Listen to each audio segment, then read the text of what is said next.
Assalamualaikum warahmatullahi wabarakatuh. Kembali lagi bersama saya di channel Muhammad Raflani, channel yang membahas seputar lowongan kerja untuk teman-teman semua.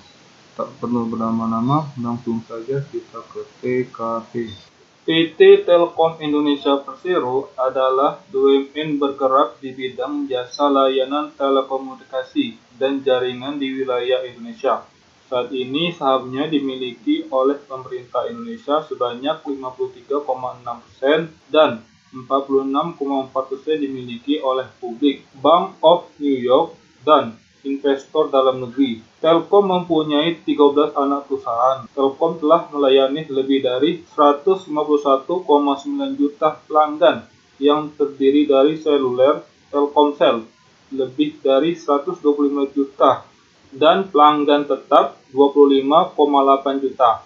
Perusahaan ini menyediakan berbagai layanan komunikasi lainnya, termasuk interkoneksi jaringan telepon, multimedia, data, dan layanan terkait komunikasi internet, sewa transponder satelit, sirkuit langganan, televisi berbayar, dan layanan VoIP. Perusahaan ini memiliki visi menjadi perusahaan yang unggul dalam penyelenggaraan telekomunikasi, informasi, media, education, dan service.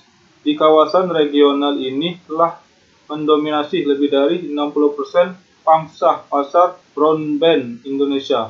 Artinya, Telkom sudah memiliki lebih dari 19 juta pelanggan broadband. Telkom memiliki kapasitas gateway internet lebih dari 106,4 Gbps. Perusahaan ini selalu berusaha memastikan kecukupan gateway internet guna memenuhi kebutuhan konsumen, baik dari fixed broadband maupun mobile broadband. Dikutip dari halaman website resmi karir.telkom.co.id, dikonfirmasikan saat ini Telkom Indonesia sedang membuka lowongan kerja untuk posisi Great People Train Program atau GPTP. Di sini teman-teman bisa kunjungi websitenya, lalu klik karir, kemudian klik GPPT, lalu scroll ke bawah. Nah, untuk persyaratannya yaitu warga negara Indonesia, telah menyelesaikan studi dengan dibuktikan melalui ijazah atau surat keterangan lulus atau SKL, fresh graduate dengan pengalaman kerja maksimal 2 tahun, bersedia menjalani ikatan dinas, dan bersedia ditempatkan di mana saja di seluruh wilayah kerja PT Telkom Indonesia Persero. Kemudian teman-teman bisa klik daftar, lalu teman-teman bisa masuk melalui Google atau teman-teman bisa klik belum memiliki akun. Untuk registrasinya teman-teman bisa isikan nama lengkap sesuai akte kelahiran, kemudian nomor KTP, lalu alamat email yang aktif, kemudian konfirmasi alamat email yang aktif, lalu password dan konfirmasi password. Kemudian klik yang ini, lalu klik yang ini, kemudian klik daftar. Setelah itu teman-teman bisa masukkan email dan password yang terdaftar tadi, kemudian klik ingat saya, lalu klik sign in. Selanjutnya teman-teman bisa ke halaman daftar riwayat hidup, kemudian teman-teman bisa klik ubah data. Di sini teman-teman bisa isi nama lengkap, kemudian nomor kontak yang bisa dihubungi, lalu tempat lahir, kemudian tanggal lahir, kemudian tinggi badan dan berat badan, pilih juga jenis kelamin dan status pernikahan, lalu pilih juga suku ibu dan suku ayah. Kemudian teman-teman bisa pilih apakah teman-teman memiliki disabilitas, teman-teman bisa pilih ya. Kemudian jenisnya teman-teman bisa isi, yaitu teman-teman bisa klik simpan. Selanjutnya teman-teman bisa pilih jenjang pendidikan, kemudian kota institusi, lalu nama institusinya. Kemudian teman-teman juga bisa pilih jenis jurusannya, lalu detail nama jurusannya, kemudian jenis perguruan tinggi teman-teman bisa pilih perguruan tinggi negeri, swasta, ataupun luar negeri. Lalu teman-teman bisa isi nilai IPK, kemudian nilai maksimal IPK-nya, lalu tahun mulai pendidikan dan tahun lulus pendidikan teman-teman bisa isi di sini. Setelah itu teman-teman bisa klik simpan. Selanjutnya teman-teman bisa ke alamat KTP. Di sini teman-teman bisa isi alamat sesuai KTP, kemudian provinsi, kota, kecamatan, dan kode posnya teman-teman bisa isi di sini. Lalu isikan nomor telepon rumah jika teman-teman mempunyai nomor telepon rumah.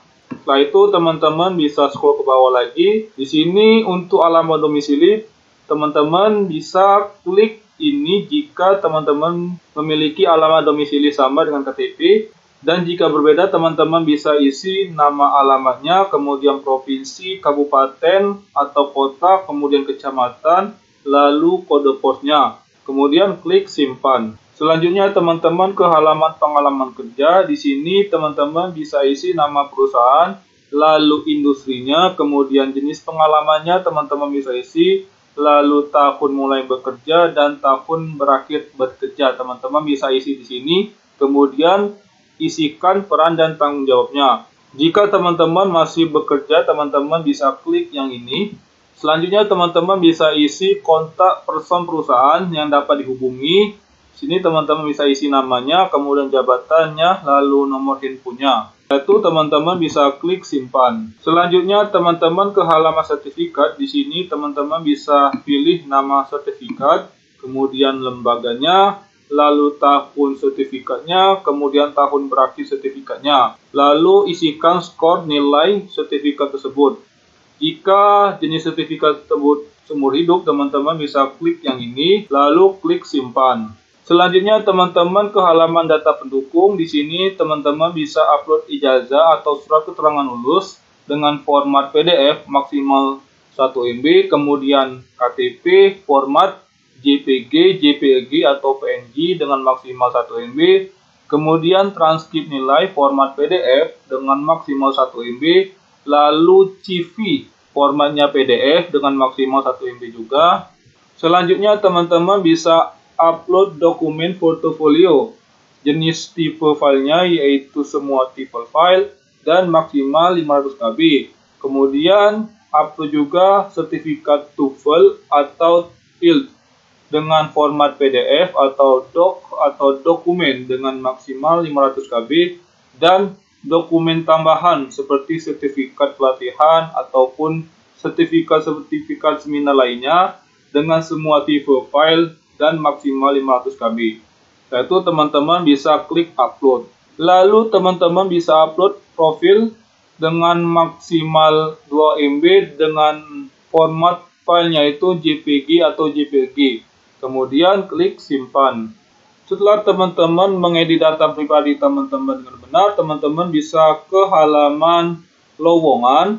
Kemudian teman-teman bisa pilih formasinya. Di sini yang dibuka yaitu GPPT Disabilitas Permanen atau Profil Digital Talent Disabilitas atau kontrak. Di sini teman-teman bisa pilih. Setelah itu teman-teman bisa klik detail pekerjaannya. Untuk persyaratannya yaitu warga negara Indonesia dengan batas usia maksimal 30 tahun per 1 November 2022, kemudian telah menyelesaikan masa studi dengan melampirkan ijazah atau surat keterangan lulus, lalu bersedia menjalankan ikatan dinas dan bersedia ditempatkan di seluruh wilayah kerja PT Telkom Indonesia. Setelah itu scroll ke bawah lagi, kemudian teman-teman bisa klik lamar pekerjaan ini. Semoga teman-teman yang melamar di PT Telkom Indonesia dimudahkan urusannya oleh Tuhan Yang Maha Esa. Demikianlah pemberitahuan dari saya. Wassalamualaikum warahmatullahi wabarakatuh.